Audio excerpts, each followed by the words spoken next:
कभी कभी हम लोग हमेशा यही पढ़ते हैं, ये नहीं कि हम लोग कुछ मिस्टेक करते हैं पढ़ने में, लेकिन 100% श्योर नहीं रहते हैं कि सही रहेगा कि गलत रहेगा। तो अगर ऐसा कहीं दिखे कि अगर आप लोग इस नियम से पढ़ा तो 100% श्योर पढ़ रहे हैं। अगर 100% श्योर नहीं है आप लोग किसी इंग्लिश को पढ़ने में और इस तरह के वर्णों को पढ़ने में, तो आप लोग इस वीडियो को देखें और अच्छे से ध्यान से पढ़ें कि सच सच है या कुछ मिस्टेक है इसमें, सही है। टोटली की टोटली अगर आप कहीं सही पढ़ना चाहते हैं तो इन वर्डों को देखें, ध्यान से देखें और इस वीडियो को अच्छे से देखें कि कहीं भी मिस्टेक कोई ना रह जाए। एच को पढ़ेंगे ह। अब देखिए डबल वावेल एक साथ, तो हम एक ही वावेल को पहले वाले को पढ़ेंगे, टी को ट, आर को ट। एक बात और देखिए, हम कहीं भी देखते हैं इंग्लिश को थोड़ा सा हमारे मन में थोड़ा सा दिक्कत आती है, अरे यार क्यों पढ़ें, कैसे पढ़ें, क्या ना पढ़ें। तो अभी जब हम इंग्लिश पढ़ने से इतना डरते हैं तो हमको इंग्लिश को बोलने में कितना डर लगेगा। हम लोगों के दिमाग में ये घुस गया, यार इंग्लिश पढ़ना बहुत कठिन है, बोलना बहुत कठिन है। इंग्लिश पढ़ना बोलना कठिन नहीं है बाबू। देखो, इंग्लिश को जब आप एक सब्जेक्ट के रूप में देखेंगे तो कठिन लगेगा। इंग्लिश को जब आप एक भाषा के रूप में देखेंगे तो इंग्लिश कठिन नहीं है, हिंदी से आसान है, बहुत सिंपल चीज़ है इंग्लिश है। तो इंग्लिश को आप लोग एक भाषा के तौर पे देखिए कि इंग्लिश एक भाषा है। आप लोग इंग्लिश को कभी भी एक लैंग्वेज के रूप में देखिए। इंग्लिश को आप लोग जब भी देखिए तो एक भाषा के रूप में देखिए। ये मत देखिए कि एक सब्जेक्ट है। सब्जेक्ट मत अगर देखेंगे आप लोग सब्जेक्ट नज़रिए से तो वो बहुत कठिन लगेगा। जब भी आप ये सोचेंगे कि जैसे हम हिंदी बोल रहे हैं, हिंदी एक भाषा है, वैसे इंग्लिश को भी हम बोल सकते हैं, इंग्लिश भी एक भाषा ही है। तो उस टाइम इंग्लिश को पढ़ने में, उस कंडीशन में इंग्लिश को पढ़ने में थोड़ा मज़ा आएगा। लेकिन जब एक सब्जेक्ट मान लेंगे कि हाँ सब्जेक्ट है, इसको ऐसे पढ़ना है, इस टेंस से पढ़ना है, इस तरीके से पढ़ना है, इस नियम से पढ़ना है, इसके अलग अलग रूल हैं। जब वैसा आप देखेंगे बाबू ना तो पढ़ नहीं पाएंगे। देखिए, अब अगर देखा जाए बातचीत करने के तरीके से, बातचीत अगर हमको करना हो तो उस समय देखा जाए अगर, तो हम टेंसों का यूज बहुत कम करते हैं, एक्टिव पैसिव का यूज बहुत कम करते हैं। हम अक्सर यूज करते हैं तो सिंपल चीज़ों का यूज करके ही हम कन्वर्सेशन करते हैं। तो कन्वर्सेशन में हम टेंस पे अगर ध्यान देंगे तो बोल ही नहीं पाएंगे। सिंपल चीज़ों का must, little, something, about, for, this, that, it, is am are, इन सब चीज़ों का यूज करके हम कन्वर्सेशन करते हैं। और अगर हम मान लेंगे कि नहीं रूल पे ही हम ध्यान देंगे तो हम इंग्लिश को पढ़ नहीं पाएंगे। सबसे पहले आप लोग अपने मन से ये भ्रम निकाल दीजिए कि इंग्लिश एक सब्जेक्ट है। इंग्लिश को आप एक लैंग्वेज के रूप में देखें तो आप लोगों को पढ़ने भी आएगा, इंग्लिश बोलने भी आएगा। कहीं भी आप जाएंगे किसी भी इंटरव्यू में तो कोई आप लोगों को फेल नहीं कर पाएगा, क्योंकि आपने उस चीज़ को समझा है, पढ़ा है, उसको देखा है। जब आप उसको लैंग्वेज के रूप में देख के जाएंगे तो आप लगेंगे वहाँ बैठ के ट्रांसलेशन लगेंगे बैठ के वहाँ पे आप लोग ट्रांसलेशन खोजने कि कौन टेंस में बोल रहा है, कौन टेंस में बोल रहा है, लगेंगे आप लोग ट्रांसलेशन खोजने।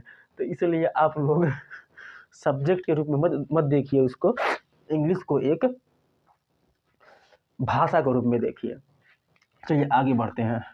एल को पढ़ेंगे यहाँ पे लॉ, और ई को पढ़ेंगे आई, टी एच ई को पढ़ेंगे द, और आर के पहले ई है तो ई को पढ़ेंगे, ई को नहीं पढ़ेंगे क्योंकि आर के पहले है, और आर को पढ़ लेंगे र।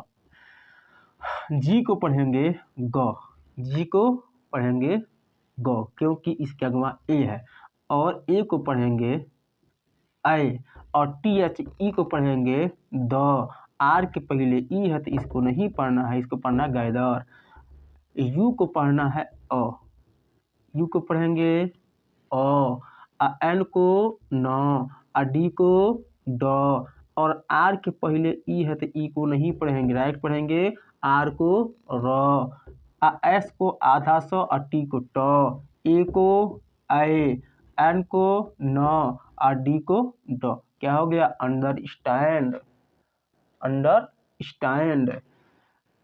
यहाँ पे यू है तो यहाँ पे भी यू को क्या पढ़ोगे, ओ ही पढ़ना है। एल को आधा ल, सी के अगवा ई है तो सी को यहाँ पढ़ेंगे स, आर को पढ़ेंगे र। क्या हो गया, अल्सर। तबीयत डिस्टर्ब हो गया यार।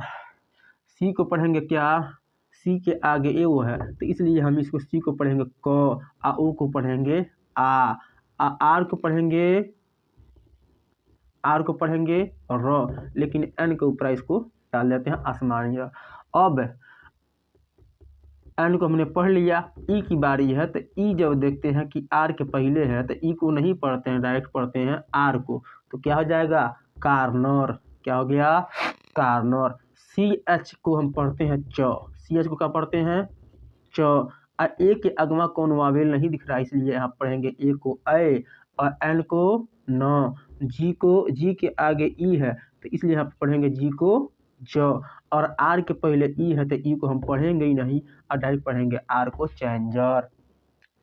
हम टी को देखो, टी को पढ़ते हैं ट, और ई, ये दोनों एक साथ आया है इसलिए पहले वाले वावेल को पढ़ेंगे ई, और ए दूसरे वाले वावेल को साइलेंट रख देंगे। सी एच को पढ़ेंगे च, और आर के पहले ई है इसलिए ई को पढ़ना ही नहीं है, डायरेक्ट आर को पढ़ेंगे र। क्या हो गया, टीचर। सी एच को पढ़ेंगे च, ए के आगे वावेल नहीं है, ए को पढ़ेंगे ए, पी को पढ़ेंगे प, और टी को पढ़ेंगे ट, चैप्टर। और आर के पहले ई है तो ई को नहीं पढ़ना है, डायरेक्ट हम पढ़ेंगे आर को, तो क्या हो गया, चैप्टर। कितना मिले पढ़ते हैं, चैप्टर, चैप्टर नहीं पढ़ना बाबू, चैप्टर पढ़ो, चैप्टर। बी को पढ़ना है ब, आर के पहले ए तो ए को पढ़ना है आ, और फिर आर को आसमानी र, और बी को ब, और ई को नहीं पढ़ना क्योंकि आर के पहले है। ई क्या होगा, बार, और 12 में नाई। यहाँ पे एन को पढ़ना है न, और आर के पहले ई है तो ई को पढ़ना ही नहीं है, आर को पढ़ना है, वो भी उसके आगे में भी को वो पढ़ लो और आर को आसमानी लगा। ओ यू को पढ़ना पड़ेगा यहाँ पे ओ, तो वो में ओ आ गया, एस को पढ़ोगे स। क्या हो गया, नर्वस। नर्वस सिस्टम में होता है स्नायु तंत्र, उसी के बारे में। तो आप लोगों ने देखा अभी कि किस तरह से, कैसे इसको इतनी आसानी से, इतने प्यार से इसको आप लोगों के सामने रखा गया है। तो आप लोगों ये विशेष तौर पे ध्यान दें कि आप लोग कभी भी इंग्लिश को एक भाषा ना माना, इंग्लिश को हमेशा इंग्लिश को आप लोग एक सब्जेक्ट ना माना, इंग्लिश को आप लोग हमेशा एक भाषा माना। भाषा जैसे हिंदी आप भाषा मानते हैं वैसे ही इंग्लिश को भी एक भाषा ही मान के पढ़ें। देखिए कभी भी आप ये ध्यान दीजिएगा कि इंग्लिश और हिंदी में कितना अंतर है, कि हिंदी में कुल वावेल और कॉन्सोनेंट मिलाकर 49 होते हैं, और इंग्लिश में टोटल वावेल और कॉन्सोनेंट मिला के 26 ही होते हैं। तो जब ई वावेल और कॉन्सोनेंट 26 गो हैं और 49 गो है, आप लोगों ने 49 वाला आसान मान लिया है और 26 वाला आप लोगों को कठिन लगता है। तो जब आप इस पर ध्यान देंगे तब ना आप लोगों को आसान लगेगा। हम लोग देखते हैं यूट्यूब पे कितने लोग कितने अच्छे से फ्लुएंटली तरीके से इंग्लिश को पढ़ाते हैं, मुझे बहुत अच्छा लगता है। उन लोगों से इंस्पिरेशन लेके मैंने ये इंग्लिश सीखा, इंग्लिश आप लोगों के सामने मैं ला रहा हूँ। तो मैं भी देखता हूँ कि यार कितने लेडीज़ हैं, कितने जेंट्स लोग हैं, बहुत अच्छे तरीके से इंग्लिश पढ़ाते हैं लोग।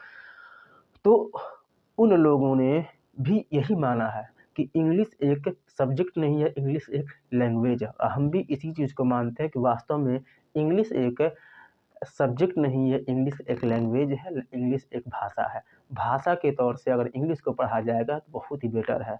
क्योंकि देखिए मैं फिर दोबारा आप लोगों से बोल रहा हूँ कि किसी से बात करने में 10% कहीं से अगर टेंस का यूज हम लोग कर लिए तो कर लिए, वरना 90% हम लोग अक्सर देखते हैं कि हम लोग बातचीत करने में छोटे वर्डों का यूज करते हैं। It, it, is, am, are, was, fear, हैं, for, this, that, this, those, little, much, और जो ऐसे छोटे-छोटे वर्ड होते हैं अनटिल, फिर नॉट, नार, नॉट, डू, डज, इन सब चीज़ों का यूज़ करके हम कन्वर्सेशन करते हैं। ये नहीं कि हम लोग पूरा टेंस का यूज़ करते हैं, ना, ना, ना, ना। हम लोग पूरा टेंस का यूज़ करके बातचीत नहीं